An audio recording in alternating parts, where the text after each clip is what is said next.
Para विद्यार्थी नमस्कार। सन्चै हुनुहुन्छ? सन्चै हुनुहुन्छ है। ल आज पनि हामी कक्षा 10 नेपाली पाठ्य पुस्तकको पाठ 5 त्यसभित्र रहेको पाठ 5 छलफलका लागि उपस्थित भएका छौँ।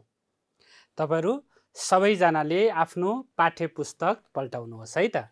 पल्टाउनु भयो? ल त्यसैगरी लेख्नको लागि कलम र कापी पनि तयार पार्नुहोस्। आज हामी पाठ 5 भित्र रहेर अनुच्छेद 7 देखि अनुच्छेद 12 सम्म 7 देखि 12 सम्म हामी छलफल गर्नेछौँ। सस्वर वाचन गर्नेछौँ, शब्द उच्चारण अभ्यास गर्नेछौँ, शब्दार्थ र त्यसलाई प्रयोग गर्ने हामी अभ्यास गर्नेछौँ। त्यसपछि मुख्य विषयवस्तु टिपोट गर्नेछौँ र संरचना पहिचानसँग सम्बन्धित रहेर हामी बोधात्मक प्रश्नोत्तर पनि अभ्यास गर्नेछौँ। तपाईहरु तयार हुनुहुन्छ? तयार हुनुहुन्छ है? ल यो चित्र हेर्नुस् त भाइ बहिनीहरु। यहाँ तपाईहरुले यो चित्रमा लक्ष्मी प्रसाद देवकोटाको तस्बिर हो भनेर अनुमान गरिसक्नु भयो है। हो भनेर तपाईहरुले अनुमान मात्रै हैन ठोकुवा नै गर्न सक्नुहुन्छ हो हैन। हो, यता मुनामदन लेखिएको छ। मुनामदन लक्ष्मी प्रसाद देवकोटाको प्रसिद्ध कृति, जसलाई हामी के भन्छौँ? खण्डकाव्य पनि भन्छौँ। खण्डकाव्य हो।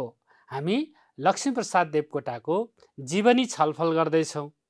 उनले गरेका साहित्यिक योगदानको बारेमा हामी चर्चा गर्दैछौँ र उनले गरेका साहित्यिक योगदानभित्रको एउटा योगदान चाहिँ मुनामदन खण्डकाव्यको रचना हो। हामीले यस तस्बिरबाट पनि यी विषयवस्तु बुझ्न सक्छौँ। अब हामी अघिल्लो कक्षामा छलफल गरेका विषयवस्तु एकपटक सम्झना गरौँ है त। हामीले अघिल्लो कक्षामा देवकोटाले संख्यात्मक र गुणात्मक रूपले सर्वाधिक कृति रचना गरेर नेपाली साहित्यलाई समृद्ध तुल्याएका छन् भनेर हामीले छलफल गर्यौं। त्यसै गरेर मानिसको सेवा नै ईश्वरको सच्चा सेवा र पावन पूजा हो भन्ने ठान्थे। यी विषयवस्तु हामीले छलफल गर्यौं। यो देवकोटाको विचार हो। देवकोटाको विचार पनि हामीले योगदानका हिसाबले छलफल गर्यौं। त्यसै गरेर त्यस बेला उनले लेखेका रचनामा वेदनाका साथै प्रकृतिको स्वच्छन्द र भावमय वर्णन पाइन्छ भनेर पनि हामीले छलफल गर्यौं अघिल्लो कक्षामा। र प्रशस्त र गहकिला कविता, खण्डकाव्य, महाकाव्य जस्ता रचनाले गर्दा उनी महाकविका रूपमा सम्मानित छन् भनेर हामीले छलफल गरेका थियौं अनुच्छेद 1 देखि अनुच्छेद 6 सम्म। अब आजको कक्षामा हामी अनुच्छेद 7 बाट अगाडि बढ्दैछौँ। सबैजनाले आफ्नो पाठ्यपुस्तक पल्टाइसक्नुभयो। अनुच्छेद 6 त्यसपछि 7। ल 7 मा पुग्नुहोस् त। पुग्नुभयो? सस्वर वाचन है। म तपाईहरुलाई अनुच्छेद 7 सस्वर वाचन गरेर सुनाउँछु। तपाईहरु पनि म सँगसँगै सस्वर वाचन गर्नुहोस् र त्यसपछि सस्वर वाचनका क्रममा तपाईहरुलाई उच्चारण गर्न केही असहज भएका केही शब्दहरू छन्। उच्चारण गर्नको लागि ती शब्दलाई रेखाङ्कन गर्नुहोस्। त्यसै गरेर शब्द अर्थ भन्न नसक्ने अथवा नजानेका शब्दहरू पनि त्यहाँ फेला पर्न सक्छन्। ती शब्दलाई पनि रेखाङ्कन गर्नुहोस्। हामी उच्चारण अभ्यास पनि गर्नेछौँ, शब्दको अर्थ पहिचान पनि गर्नेछौँ, त्यसलाई मौलिक वाक्य रचनाको छलफल पनि गर्नेछौँ। हामी यसरी अगाडि बढ्छौँ है त। ल सबैजना तयार हुनुहुन्छ? तयार हुनुहुन्छ है? ल सुरु गरौँ है त। देवकोटाको जागिरे जीवन यात्रा पनि नदी झैं एकनासले कहिल्यै बगेन। उनको जीवनमा कहिले काहीँ कहाली लाग्दा दुःखै दुःख निम्तिए। देवकोटा 34 वर्षको उमेरमै विक्रम सम्वत 2000 भदौ 11 गते नेपाली भाषानुवाद परिषदमा नेपाली पुस्तक लेखकका रूपमा जागिरे भए। यो जागिरी अवधि उनको लेखन यात्राको स्वर्णकाल रह्यो। यसै समयमा नै उनले उत्कृष्ट खालका महाकाव्य र खण्डकाव्यका साथै थुप्रै कविता, गीत, बालकविता, कथा र निबन्धहरू रचना गरेका छन्। देवकोटाको महासागर जस्तो प्रतिभा राणाहरूको निरङ्कुशताको साँघुरो सुरुङभित्र कसरी बग्न सक्थ्यो र? मुलुकमा जति बेला प्रजातन्त्र प्राप्तिका लागि क्रान्तिको आगो सल्कदै थियो, त्यति बेला उनले पनि विद्रोहको बाटो समाते। उनी विक्रमसम्म 2004मा प्रजातान्त्रिक आन्दोलनमा संलग्न भए। उनी घर परिवार कसैलाई थाहा नदिई बनारसतर्फ प्रवासिए। त्यहाँबाट निस्कने युगवाणी पत्रिका मार्फत निरङ्कुशता विरुद्ध युगले चाहेको विद्रोहको बाणी फुके। त्यहाँ उनी सिकिस्त बिरामी परे। शारीरिक अवस्था झन बिग्रदा बोल्न पनि नसक्ने अवस्थामा पुगे। अशक्त भई प्राणै जोगाउन मुस्किल परेपछि उनले विदेशमा बसेर मर्नुभन्दा आफ्नै देशमा बसेर सक्दो सेवा गर्ने विचार लिए र काठमाडौँ आए। उनी त्रिचन्द्र कलेजका प्राध्यापक पनि भए। उनी 2013 सालमा डाक्टर केआई सिंहको मन्त्रीमण्डलमा शिक्षा मन्त्री बने। यसरी उनले नेपालको उच्च पदस्थ शिक्षा मन्त्री जस्तो गहन जिम्मेवारी वहन गरेका थिए। उनी नेपाल एकाडेमीको प्राज्ञ र त्रिभुवन विश्वविद्यालयको कमिसन सदस्य पनि बने। पदको शिखरमा पुग्दा होस् वा पदमा नरहँदा होस्, उनको साहित्यकार व्यक्तित्व कहिले मुर्झाएन। जहिलेसुकै फक्रिरह्यो, फुलिरह्यो। कविता, गीत, निबन्ध, नाटक, उपन्यास लगायत थुप्रै रचनाका फूल उनको सिर्जनाको बारीमा निरन्तर फुलिरहे। अहिले हामीले अनुच्छेद 7मा लक्ष्मीप्रसाद देवकोटाले खास गरी साहित्यिक क्षेत्रमा योगदान गरेको सन्दर्भ र त्यसपछि युग परिवर्तनका लागि तयार भएको अनि मुलुकमा क्रान्तिका आगाहरू बल्न थालेका, त्यो आगोमा आफू पनि उनी होमिएका र क्रान्तिवीर बनेर अगाडि बढ्नुपर्छ भन्ने निष्कर्षमा उनी पुगेको सन्दर्भ हामी यस अनुच्छेदमा पाउँछौँ। खास गरी निरङ्कुशता विरुद्धको जुन आन्दोलन छ, त्यस आन्दोलनमा उनले युगवाणी भन्ने पत्रिकामा आफ्ना विचारहरू त्यहाँ छपाएर त्यहाँबाट प्रकाशन गरेर उनले आफूलाई क्रान्तिमा होमे, सङ्घर्षमा होमे र त्यो सङ्घर्षले चाहिँ जुन सफलता प्राप्त भयो, त्यो सफलता प्राप्त भइसकेपछि उनी 2013 सालमा शिक्षा मन्त्री पनि बने। यी विषयवस्तुहरू हामी अनुच्छेद 7मा पढ्न पाउँछौँ, बुझ्न पाउँछौँ, सिक्न पाउँछौँ। त्यसै गरेर विद्यार्थी भाइ बहिनी, अब हामी अनुच्छेद 8 र अनुच्छेद 9 दुईवटा अनुच्छेदका विषयवस्तु छलफल गरौँ। तपाईहरूले आफैले अनुच्छेद 8 र अनुच्छेद 9 सस्वर वाचन गर्न सक्नुहुनेछ। अहिले हामीले जसरी अनुच्छेद 7 सस्वर वाचन गर्यौँ, त्यसरी नै तपाईहरू आफै सस्वर वाचनको अभ्यास गर्नुहोस् है त। हो, तपाईहरूले अभ्यास गरिसकेपछि यसका मुख्य मुख्य विषयवस्तुहरू तपाईहरूले थाहा पाउनुहुन्छ। म पनि अहिले तपाईहरूलाई अनुच्छेद 8 र अनुच्छेद 9 भित्र भएका मुख्य मुख्य विषयवस्तुहरू सरसर्ती सुनाउँछु है त। हुन्छ?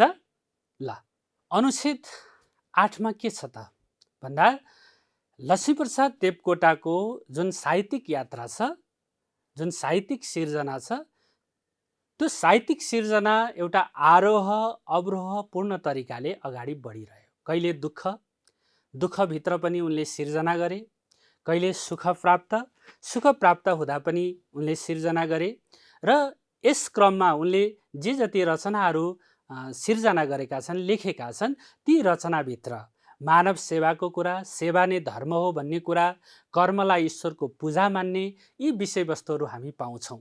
उनले भिखारी शीर्षकको कविता रचना गरे। त्यस कविताभित्र उनले मानवतावाद र कर्मवादको कुरा उठाए। उनले यात्री कविता रचना गरे अनि त्यसपछि कुन मन्दिरमा जान्छौ यात्री, कुन मन्दिरमा जाने हो भनेर एउटा चाहिँ मन्दिरमा पूजा गर्न गइरहेको यात्रीलाई मानव सेवामा तिमी लाग भनेर उत्प्रेरित गरे। यसरी उनले आफ्ना विचारहरू सिर्जना मार्फत अगाडि बढाउँदै गए। जब उनी पागल कविता रचनासम्म पुगे, प्रभुजी मलाई भेडो बनाऊ भन्ने कविता रचनासम्म पुगे, ती रचनाहरू हेर्दाखेरि चाहिँ उनीभित्र विद्रोहको आवाज देखिन थाल्यो। उनले विद्रोहको आवाज चाहिँ त्यहाँ ओकल्न थाले। कविता मार्फत उनले विद्रोह गर्न थाले।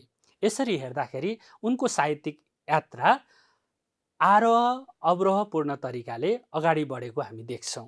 उताप चढावपूर्ण तरिकाले अगाडि बढेको हामी देख्छौँ। त्यसै गरेर जब उनी शाकुन्तल रचनासम्म पुगे, शाकुन्तलमा पुग्दाखेरि उनीभित्र भएको जुन स्वच्छन्द विचार छ त्यो स्वच्छन्द विचार बाहिर आउन थाल्यो। र देवकोटाले मुनामदनसम्म पुग्दाखेरि त प्रेम पनि त्यहाँ आयो, मानवता पनि त्यहाँ आयो र उदारता पनि आयो। प्रेम, मानवता र उदारता पनि आयो। र यसरी देवकोटा मुनामदनसम्म आइपुग्दाखेरि नेपाली साहित्य विश्व बजारमा सुपरिचित हुन थाल्यो। यसरी उनी अगाडि बढ्दै गएर उनले कविता रचना गर्दाखेरि उद्देश्य के लिनु उडी छुनु चन्द्र एक भनेर पनि लेखे। यो कविताको यो हरफ लेख्दै गर्दाखेरि समाज नै तरङ्गित भयो, राष्ट्र नै तरङ्गित भयो। कसैले यो लहरीमा यो कुरा भन्यो देवकोटाले भनेर आरोप पनि लगाए। तर देवकोटाले यी सबै आरोपको पछाडि लाग्ने काम गरेनन्। उनी आफ्नो जुन यात्रा छ, साहित्यिक यात्रा छ, त्यसमा उनी निरन्तर अगाडि बढिरहे। उनले जे देखे त्यही लेखे। यसरी उनले लेख्दै गए र उनले सिर्जनामा लेखेको कुरा नै अन्तिममा चन्द्रलोक, केही समय पछाडि चन्द्रलोक पुगेको, खास गरी रुसले रकेट चन्द्रलोक पुर्याएको चाहिँ समाचारहरू आएर बल्ल मानिसहरूले विश्वास माने। यी कुराहरू पनि हामीले अनुच्छेदमा पढ्न पाउँछौँ, बुझ्न पाउँछौँ। त्यसै गरेर देवकोटाले जे लेखे उनले अत्यन्त जिम्मेवार भएर लेखे, राष्ट्रको लागि लेखे, समाजका लागि लेखे र आफ्नो जुन सिर्जना छ त्यो सिर्जना मार्फत समाज सेवा गरे, राष्ट्र सेवा गरे र नेपाली साहित्यलाई एउटा विश्वसम्म पुर्याउने, नेपाली साहित्यलाई विश्वसँग प्रतिस्पर्धी बनाउने त्यो काम उनले गरे। यस क्रममा उनी शिक्षक भए, यस क्रममा उनी प्राध्यापक भए। त्यसपछि उनका सङ्गतहरू पनि प्राध्यापक शिक्षकहरूसँग भयो, शिक्षा मन्त्री भए। शिक्षा मन्त्री हुँदाखेरि नेपाली भाषा अहिले हामी जो बोल्दैछौँ होइन, हामी जुन विषय पढ्दैछौँ यो नेपाली भाषा, यो नेपाली भाषालाई अनिवार्य विषयका रूपमा पठन पाठन गर्नुपर्छ भनेर चाहिँ लक्ष्मीप्रसाद देवकोटाले के गरे त त्यो कुरा सुरु गरे। त्यसकारण आज हामी अनिवार्य विषय भनेर नेपाली विषय पढ्दैछौँ। कक्षा 12सम्म हामी अनिवार्यको रूपमा पढ्छौँ र त्योभन्दा माथि पनि अनिवार्य विषय पढाइ हुन्छ नेपाली। यसरी उनले नेपालको साहित्य, नेपाली साहित्य, नेपालको संस्कृति यी सबै कुरालाई अगाडि बढाए। त्रिभुवन विश्वविद्यालय कहाँ राख्ने भन्ने कुरामा पनि उनको महत्त्वपूर्ण भूमिका रह्यो र यसरी नेपाली साहित्यका एउटा उज्जवल नक्षत्रका रूपमा देवकोटा परिचित भए। यी विषयवस्तुहरू हामी अनुच्छेद 8 र अनुच्छेद 9 भित्र पाउँछौँ। पक्कै पनि तपाईँहरूले विषयवस्तुहरू बुझिसक्नु भएको छ र सस्वर पठन गर्नुभयो भने थप तपाईँहरूलाई विषयवस्तुको बोध पनि हुन्छ। अब हामी शब्द उच्चारण, त्यसपछि शब्दको अर्थ अनि प्रयोग यस सम्बन्धी छलफल गरौँ है त। दिएका शब्द शुद्ध उच्चारण गर्नुहोस्। अब हामी शब्द उच्चारण अभ्यासतर्फ लाग्छौँ। अनुच्छेद 7, 8 र 9 भित्र रहेर है। पहिलो शब्द छ परिषद। परिषद भन्नुहोस् त, परिषद। हामी यसलाई यसरी उच्चारण गर्छौँ भाइ बहिनीहरू, प अनि रि त्यसपछि सद, परिषद। 3 अक्षर। सासको एक झोका बाहिर आउँदाखेरि एक अक्षर हुन्छ। त्यसकारण हामी परिषद यसरी हामी उच्चारण गर्छौँ। त्यसै गरेर अर्को शब्द निरङ्कुशता। निरङ्कुशता यसरी हामीले नि एउटा भयो, रङ्कुशता भन्नुहोस् त फेरि। हो, ठिक भन्नुभयो, निरङ्कुशता। त्यसै गरेर शारीरिक। शारीरिक। अर्को पनि दूरदर्शिता। फेरि भन्नुहोस् त, दूरदर्शिता। ल अर्को प्रदर्शन। प्रदर्शन। अर्को शब्द उत्कृष्ट। उत्कृष्ट हो। यसरी हामीले शब्द उच्चारण गर्नुपर्छ। तपाईहरूले उच्चारण गर्न अलिकति असहज भएका शब्द रेखाङ्कन गर्नुभएको छ भने अब यहाँ मैले उच्चारण अभ्यास गराएँ, यी शब्दहरू परेका छन् भने सहज भइहाल्यो, सजिलो भइहाल्यो। यदि परेका छैनन् भने तपाईँहरूले आफ्ना विषय शिक्षकलाई पनि सोध्न सक्नुहुन्छ है त। हुन्छ ल, अब हामी श्रुति लेखनतर्फ अगाडि बढौँ। म शब्दहरू भन्छु, तपाईँहरू लेख्दै जानुहोस् है त। तयार हुनुभयो लेख्नको लागि? ल, पहिलो शब्द लेख्नुहोस् त, उत्कृष्ट। उत्कृष्ट लेख्नुभयो।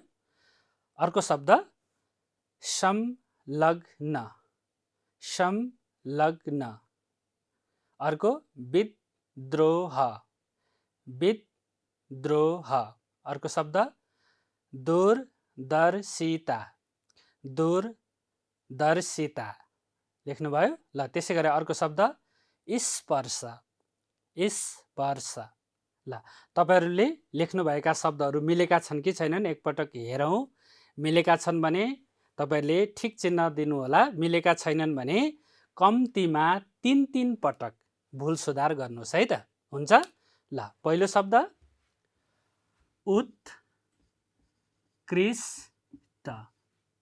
हेर्नुहोस् त मिल्यो कि मिलेन? उत्कृष्ट। ल, त्यसै गरेर अर्को शब्द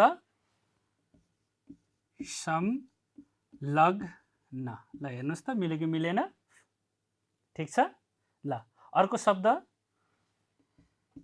विद्रोह। हेर्नुहोस् त मिलेको छ कि छैन? ल, त्यसै गरेर अर्को शब्द दूरदर्शिता। दूरदर्शिता। ल, त्यसै गरेर अर्को शब्द स्पर्श। स्पर्श।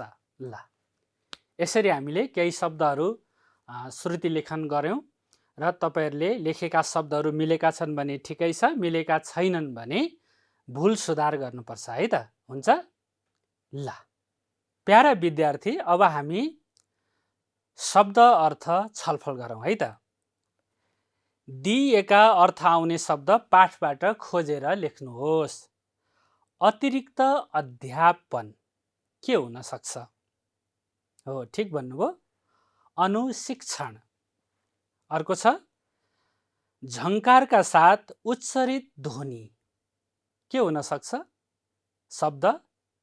शब्द हुन सक्छ शङ्खनाद। त्यसै गरेर अर्को शब्द छ उदार महान फुक्का मनको के हुन सक्छ? उदात्त। त्यसै गरेर पहल कदमी। पहल कदमी अग्रसरता। अग्रसरता। त्यसै गरेर लामो समयसम्म सम्झन योग्य के भन्छौँ हामी? चिरस्मरणीय। यसरी तपाईहरूले शब्दको अर्थ लेख्न सक्नुहुन्छ र अर्थबाट शब्द पाठबाट खोज्न पनि सक्नुहुन्छ। मैले तपाईहरूलाई पाठ्यपुस्तकको शब्द अर्थ खण्डमा भएका शब्दहरूको यो अभ्यास गराएँ। सुरुमा अर्थ दिएँ, त्यसपछि शब्द दिएँ। तपाईहरूले पाठ्यपुस्तकमा शब्द अनि अर्थ त्यहाँ देख्नुहुन्छ। यसरी नै तपाईहरूले शब्द अर्थको अभ्यास गर्दै जानुपर्छ है त। अब हामी मौलिक वाक्य रचनाका बारेमा पनि छलफल गरौँ। स्वर्णकाल अर्थ स्पष्ट हुने गरी वाक्यमा प्रयोग गर्नुहोस् भनिएको छ र स्वर्णकाललाई हामीले वाक्यमा प्रयोग गर्नुपर्छ। र सर्वप्रथम हामीले स्वर्णकाल भन्ने शब्द कसरी प्रयोग भएको छ पाठ्यपुस्तकभित्र त्यसलाई हेर्नुपर्छ।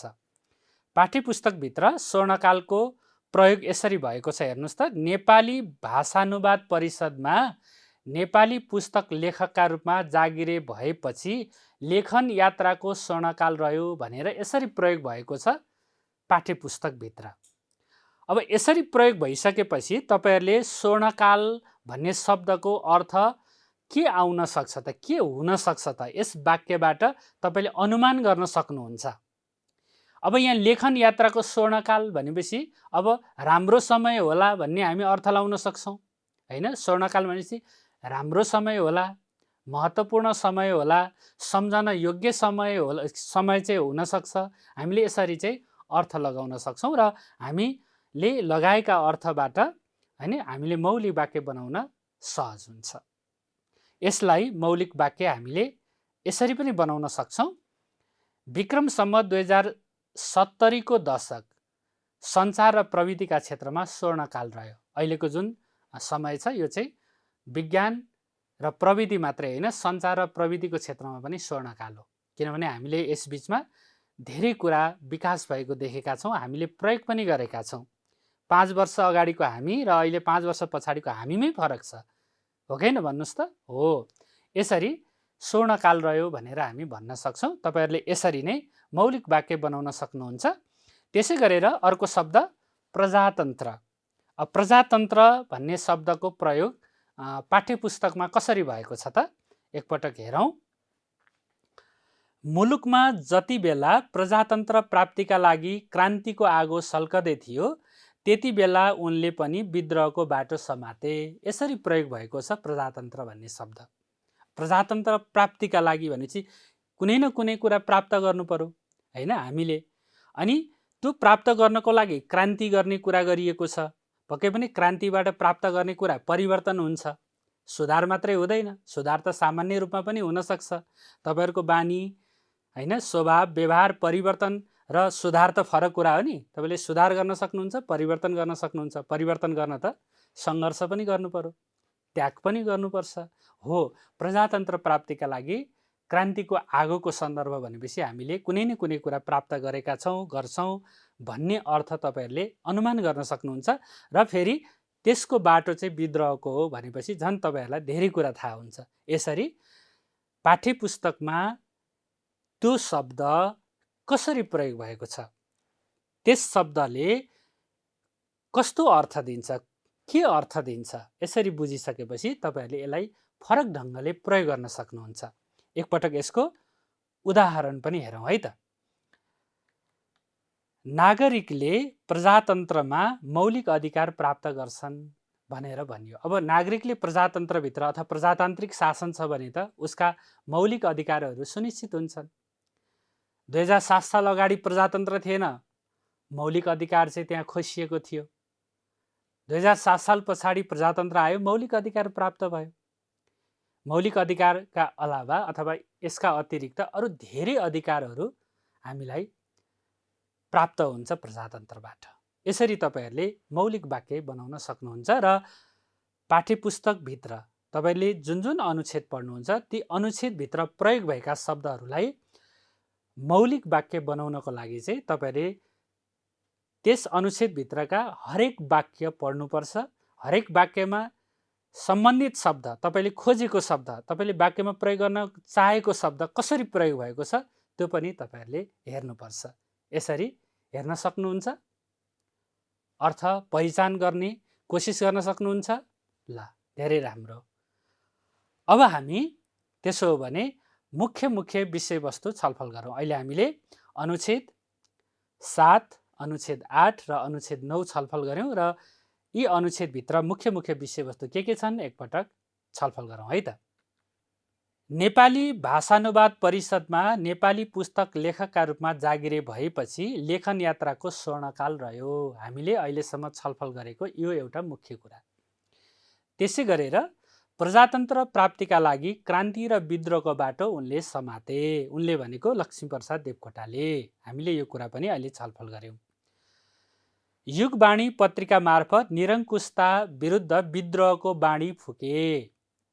त्यसै गरेर त्रिचन्द्र कलेजका प्राध्यापक पनि उनी बने र तत्कालीन समयमा शिक्षा मन्त्री समेत बनेर उनले कार्य गरे। खास गरी केआई सिंहको नेतृत्वमा उनी शिक्षा मन्त्री भएका थिए त्यस मन्त्रीमण्डलको।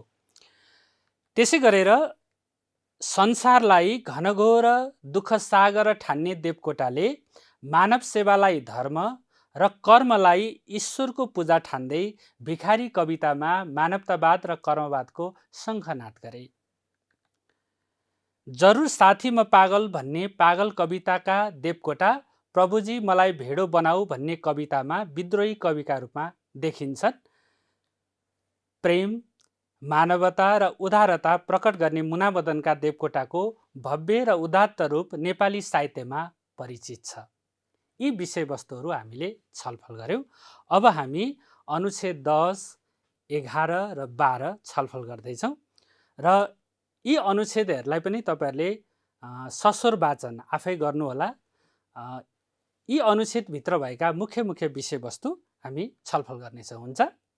प्यारा विद्यार्थी, देवकोटाले त्यसपछि देश विदेश घुम्ने अवसर प्राप्त गरे र यसै क्रममा उनी सोभियत सङ्घमा भएको अफ्रो एसियाली लेखक सम्मेलनमा भाग लिन गए र त्यहाँ उनले भाग लिँदाखेरि उनले अङ्ग्रेजीमा आफ्ना विचारहरू राखे। ओजस्वी उनको जुन भाषण त्यहाँ उपस्थित भएका साहित्यकारहरूले सुनिसकेपछि उनले नेपाली भाषालाई, नेपाली साहित्यलाई विश्वसम्म पुर्याउने उनले चाहिँ योगदान त्यहाँ दिए। यसरी उनले आफ्नो यात्रामा, विदेश यात्रामा चाहिँ एउटा जुन अवसर प्राप्त भयो, त्यो अवसरमा उनले चाहिँ आफ्नो साहित्यलाई, आफ्नो भाषालाई उनले विश्व सामु प्रभावकारी ढङ्गले प्रस्तुत गरे र त्यसपछि उनले यसरी साहित्य रचना गर्दै जाँदाखेरि जाने क्रममा उनी अलि अस्वस्थ पनि भए। अस्वस्थ भइसकेपछि अनि त्यो अस्वस्थताको बिचमा पनि उनको उपचार भयो। उपचार भइसकेपछि फेरि उनले त्यहाँ गएर आफ्ना विचारहरू चाहिँ व्यक्त गरे। उनले व्यक्त गरेको विचार म तपाईँहरूलाई सुनाउन चाहन्छु है त। पाठ्यपुस्तकमा पनि छ। उनले के भने हिउँको माझमा जन्मेको हाम्रो साहित्य कहिल्यै पनि एउटै पर्वत श्रृङ्खलाको भुलैयामा बिताउने छैन। यी कुराहरू उनले भने। हिउँको माझमा जन्मेको हाम्रो साहित्य कहिल्यै पनि एउटै पर्वत श्रृङ्खलाको भुलैयामा बिलाउने छैन। हाम्रो साहित्य पनि एउटै प्रवाहमा सम्मिलित भएर एसिया तथा अफ्रिकालाई परिवेष्टित गर्ने साहित्यको असीम महासागरमा मिल्न पुग्नेछ भनेर आफ्ना विचारहरू उनले अगाडि सारे। यी सुन्दर विचारका कारण उनी सबैका लोकप्रिय पनि हुँदै गए। यसरी लक्ष्मीप्रसाद देवकोटाले नेपाली साहित्यलाई एउटा उचाइसम्म पुर्याउने काम गरे। यसै क्रममा लक्ष्मीप्रसाद देवकोटालाई क्यान्सर रोगले अचानक हमला गर्यो। त्यसपछि क्यान्सरको त्यो पीडा त्यो चाहिँ सहन नसकेर उनलाई चाहिँ धेरै छटपटी पनि भयो। उपचार हुन सक्छ कि भनेर उनले केही प्रयत्न पनि गरे, तर उनीसँग आर्थिक सङ्कट थियो। तैपनि अब आर्थिक सङ्कट भए पनि बाँचिन्छ कि भन्ने आशामा उनको उपचार अगाडि बढ्यो र यसै क्रममा पैसा सरसापट गरेर तत्कालीन शान्त भवनमा रहेको जुन अस्पताल छ त्यहाँ उनी भर्ना भए। त्यहाँ उपचार सम्भव नभएपछि त्यसपछि उनलाई कलकत्ता पुर्याइयो। कलकत्तामा पनि उनको उपचार भयो। 24 दिनसम्म त्यहाँ बस्दाखेरि पनि उनको चाहिँ त्यो रोग निको नभइसकेपछि त्यसपछि उनी फेरि नेपाल फर्किए। नेपाल फर्किसकेपछि अनि फेरि उनी शान्त भवन अस्पतालमै भर्ना भए।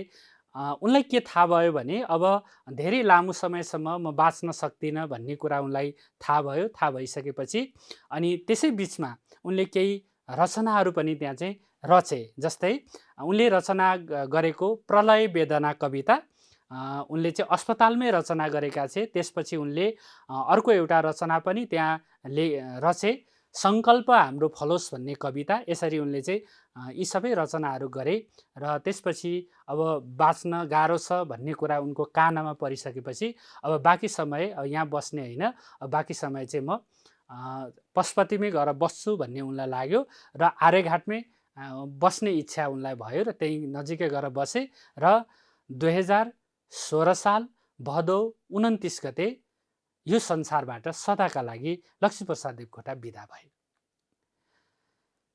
यसरी लक्ष्मीप्रसाद देवकोटाले आफ्नो प्रतिभा, आफ्नो क्षमताका माध्यमबाट नेपाली साहित्यलाई एउटा चाहिँ उचाइसम्म पुर्याउने काम गरे। उनको मृत्यु पछाडि पनि केही पुरस्कारहरू उनका परिवारजनले प्राप्त गरे। देवकोटा जन्म शताब्दी भव्य रूपमा आयोजना पनि गरियो। यसरी उनको योगदानलाई सम्झिने काम नेपालमा भयो।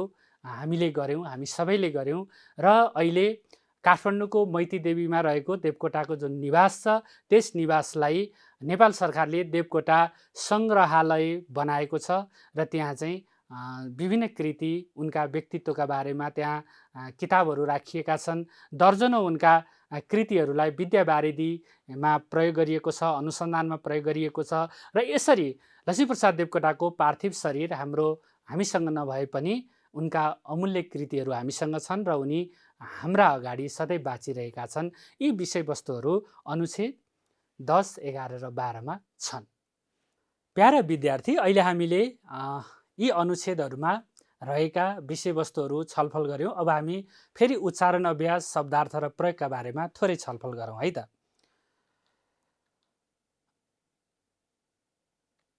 पहिलो शब्द गौरव वृद्धि। गौरव वृद्धि भन्नुहोस् त। हो। अर्को मन्त्रमुग्ध। मन्त्रमुग्ध। त्यसै गरेर परिवेष्टित। परिवेष्टित। त्यसै गरेर सङ्कल्प। सङ्कल्प। अर्को शब्द अद्वितीय। अद्वितीय। अनि त्रिमूर्ति।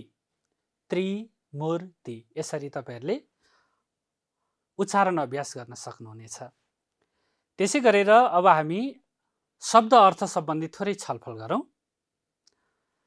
ओज भएको प्रभावशाली, यसलाई हामी के भन्छौँ? ओजस्वी। चारैतिरबाट घेरिएको, हामी के भन्छौँ यसलाई? हो, ठिक भन्नुभयो तपाईँले, परिवेष्टित। पानीको थोपा के भन्छौँ हामी? जलबिन्दु। जलबिन्दुको अर्को पनि अर्थ हुन्छ।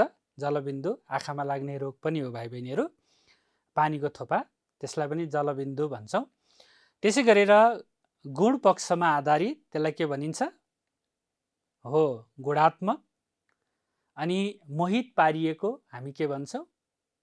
ठिक भन्नुभयो, मन्त्रमुग्ध। यसरी तपाईँहरूले शब्द अर्थ पनि अभ्यास गर्न सक्नुहुनेछ। अब अहिले हामीले छलफल गरेका मुख्य विषयवस्तु एकपटक फेरि सम्झना गरौँ। हामीले अनुच्छेद 10, 11 र 12मा जुन छलफल गऱ्यौँ त्यहाँ भएका मुख्य विषयवस्तुमा पहिलो विषयवस्तु विक्रम सम्वत 2015मा तत्कालीन सोभियत सङ्घमा भएको अफ्रो एसियाली लेखक सम्मेलनमा भाग लिएर नेपाली भाषा साहित्यलाई विश्वसामु प्रभावकारी ढङ्गले चिनाए। क्यान्सर रोगले अचानक हमला गरेपछि देश र विदेशमा उपचार गर्न गए। अस्पतालमा प्रलय वेदना र सङ्कल्प हाम्रो फलोस् कविता रचे। 2016 साल भदौ 29मा यो संसारबाट सदाका लागि उनी बिदा भए। देवकोटाको देहावसानपछि विक्रम सम्वत 2023मा नेपाल प्रज्ञा प्रतिष्ठानले देवकोटालाई मरणोपरान्त त्रिभुवन पुरस्कार प्रदान गरी सम्मानित गर्यो। उनको पार्थिव शरीर यस धरतीमा नरहे पनि उनी आफ्ना अमूल्य कृतिमा अनवरत बाँचेका छन् र अमर बनेका छन्। यसरी हामीले यी विषयवस्तुहरू छलफल गऱ्यौँ। अब हामी आजको छलफलको अन्तिमतिर आइपुगेका छौँ। केही प्रश्न उत्तर छलफल गरौँ। दिएको अनुच्छेद पढी त्यसको संरचनाबारे सोधिएका प्रश्नको उत्तर भन्नुहोस् भनिएको छ। अब अनुच्छेद तपाईँहरूले सिङ्गो पाठभित्रको अनुच्छेदलाई आधार मान्ने। यहाँ दिएको अनुच्छेद भनेपछि यहाँ अनुच्छेद छैन, सिङ्गो पाठभित्रको अनुच्छेद तपाईँहरूले मान्ने र त्यसभित्र रहेर हामी संरचनाबोधका केही प्रश्नहरू छलफल गर्नेछौँ। लक्ष्मीप्रसाद देवकोटा जीवनीमा देवकोटाको बाल्यकालको वर्णन कुन अनुच्छेदमा गरिएको छ? हो, तपाईँले अनुमान गरिसक्नुभयो। जीवनीको अन्तिम अनुच्छेदको सार वाक्य कुन हो? ठिक भन्नुभयो। देवकोटाको जीवनका कठिन क्षणहरूको वर्णन कुन सन्दर्भपछि आएको छ? हो। अब हामी पहिलो प्रश्नमा लागौँ। लक्ष्मीप्रसाद देवकोटा जीवनीमा देवकोटाको बाल्यकालको वर्णन कुन अनुच्छेदमा गरिएको छ? ठिक भन्नुभयो है, दोस्रो अनुच्छेदमा। दोस्रो अनुच्छेदमा चाहिँ वर्णन गरिएको छ देवकोटाको बाल्यकालको। त्यसै गरेर अर्को प्रश्न, जीवनीको अन्तिम अनुच्छेदको सार वाक्य है, सार वाक्य कुन हो त? तपाईँहरूले अन्तिममा पनि त्यसको सार देख्नुहुन्छ, सुरुमा पनि सार देख्नुहुन्छ। त्यसलाई मिलाएर तपाईँहरूले नयाँ वाक्य पनि बनाउन सक्नुहुन्छ। कविताको गुणात्मक मूल्य र सङ्ख्यात्मक योगदान दिएका देवकोटा भन्ने कुरा त्यो तपाईँहरूले कविताको माथि देख्नुहुन्छ त्यो पनि यसको शीर्ष वाक्यको रूपमा आएको छ। त्यसै गरेर पार्थिव शरीर यस धरतीमा नरहे पनि उनी आफ्ना अमूल्य कृतिमा अनवरत बाँचेका छन् र अमर बनेका छन्, यसको अन्तिममा आएको छ। यी दुवै चाहिँ यसका सार वाक्यहरू हुन्। त्यसै गरेर अर्को प्रश्न छ, देवकोटाको जीवनका कठिन क्षणहरूको वर्णन कुन सन्दर्भपछि आएको छ? तपाईँले ठिक भन्नुभयो। देवकोटाको जीवनका कठिन क्षणहरूको वर्णन उनको संलग्नता र योगदानको सन्दर्भपछि आएको छ। हो, यसरी नै तपाईँहरूले पाठ छलफल गरिसकेपछि दिएका प्रश्नहरूको उत्तर चाहिँ भन्नुपर्ने हुन्छ, लेख्नुपर्ने हुन्छ, छलफल गर्नुपर्ने हुन्छ। पक्कै पनि तपाईँहरूले यी विषयवस्तु छलफल गर्नुहुनेछ र अन्य विषयवस्तु हामी आगामी कक्षामा छलफल गर्नेछौँ। आजको कक्षा हामी यहीँ टुङ्ग्याउँछौँ। मलाई पनि बिदा दिनुहोस्। नमस्कार।